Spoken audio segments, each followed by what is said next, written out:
The winter of 1886 had settled heavily over the Arizona frontier, turning the open desert into a cold, silent wilderness. The sun was already sinking behind the distant mountains when Ethan Cole rode his tired chestnut horse along the narrow trail leading toward his ranch. Ethan was 38, broad-shouldered, quiet, and known among the nearby settlers as a man who preferred hard work to conversation. His small ranch stood miles from the nearest town, surrounded by dry hills, mesquite trees, and endless stretches of wilderness.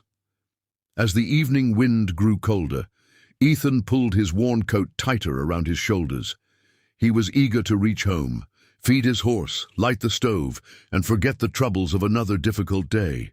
Then, near an old cottonwood tree beside the trail, Ethan noticed something unusual. At first, he thought it was a shadow moving in the fading light. He slowed his horse and looked again. A woman stood alone beside the road, barely moving.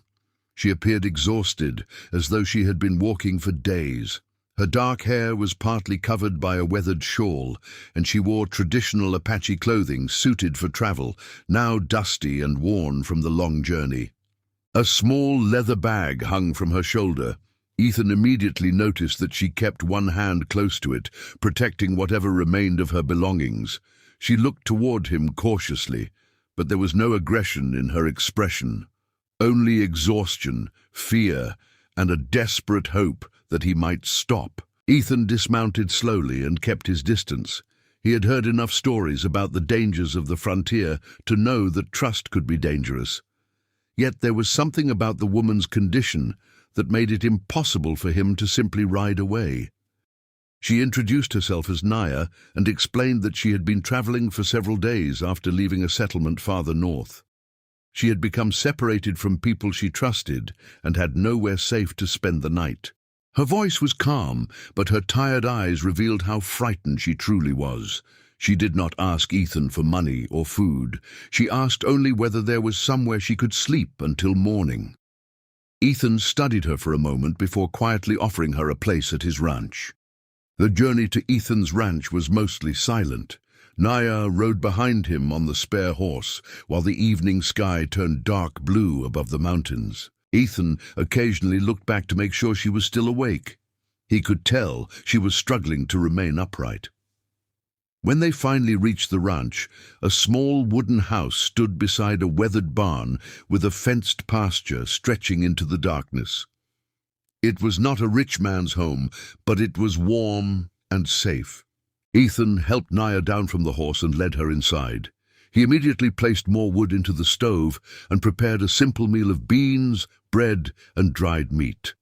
Naya sat quietly near the fire, watching the flames as though she had forgotten what warmth felt like. While Ethan prepared the food, Naya remained cautious. She had traveled through places where people judged her before hearing her story. She expected Ethan to question her, demand explanations, or tell her she could not stay. Instead, he simply placed a bowl in front of her and stepped away. That small gesture surprised her more than any words could have. Ethan understood that she needed food more than questions. As Naya slowly ate, the tension in her shoulders began to disappear. Ethan noticed scars on her hands and the exhaustion in her face, but he said nothing. Outside, the wind pushed against the wooden walls, while the fire inside created a small island of warmth in the middle of the wilderness. After dinner, Ethan showed Naya the small guest room at the back of the house. The room contained an old bed, a wool blanket, and a small wooden table. It was simple, but it was clean. Naya stood in the doorway for several seconds, almost unable to believe that someone had given her a safe place without asking for anything in return. Ethan told her she could lock the door from inside if that made her feel safer. Naya looked at him with quiet gratitude before entering the room. Ethan then returned to the main room and sat beside the stove. He wondered who she really was, what had forced her onto the trail, and whether danger was following her. He had no idea that those questions would soon become deeply connected to his own life. Later that night, the ranch became completely silent. The horses rested inside the barn, the fire slowly burned lower, and the cold desert wind continued sweeping across the empty land. Ethan checked the doors and windows before finally lying down in his chair near the stove. In the guest room, Naya remained awake, listening to every unfamiliar sound. She had learned through experience that peaceful nights could disappear without warning. Yet for the first time in a long while, she felt protected. She looked through the small window toward the moonlit desert and wondered what morning would bring. Neither Ethan nor Naya understood the importance of that night.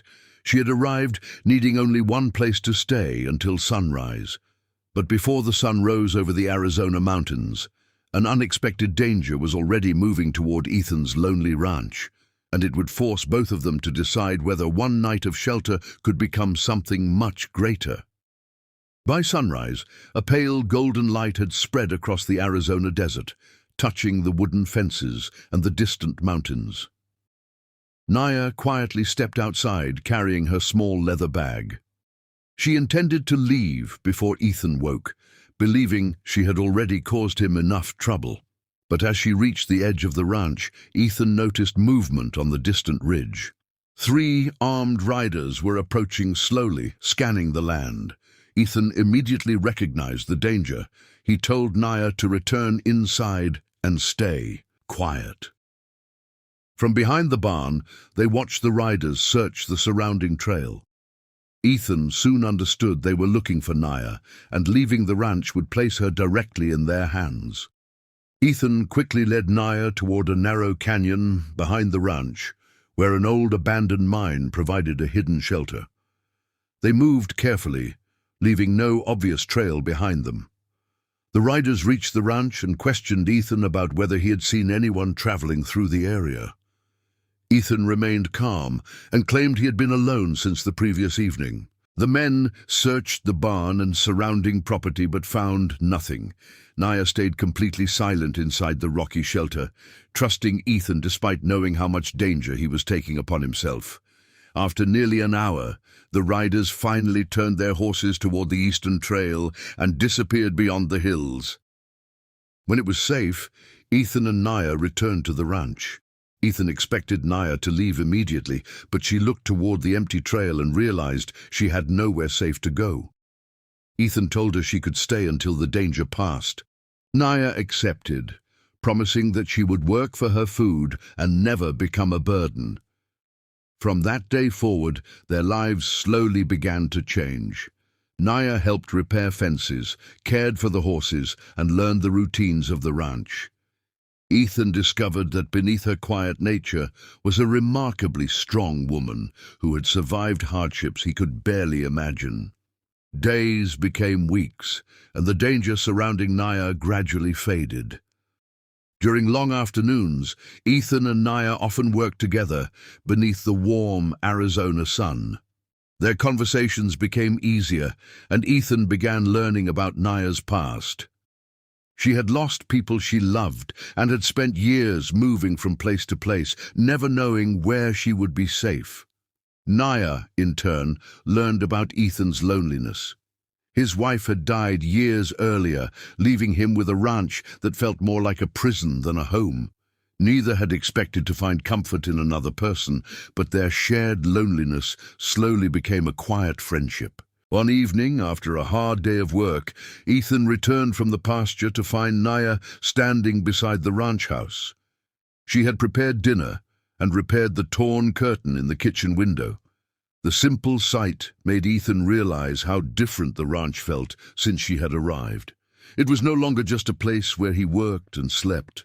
There was warmth in the house now, and someone waiting for him at the end of the day. Naya noticed his expression and smiled softly. Neither spoke about what they were feeling, but both understood that something had changed between them. The stranger who once needed shelter was becoming an important part of his life. Several months later, spring arrived across the Arizona frontier. Wildflowers appeared among the dry hills, and the ranch began to look brighter than it had in years. One morning, Naya stood beside the fence, watching Ethan ride back from town. When he reached her, he handed her a small silver pendant he had bought at the general store. He told her it was not payment for everything she had done, because no amount of money could repay that. It was simply a reminder that she was no longer alone. Naya held the pendant in her hand, her eyes filled with emotion.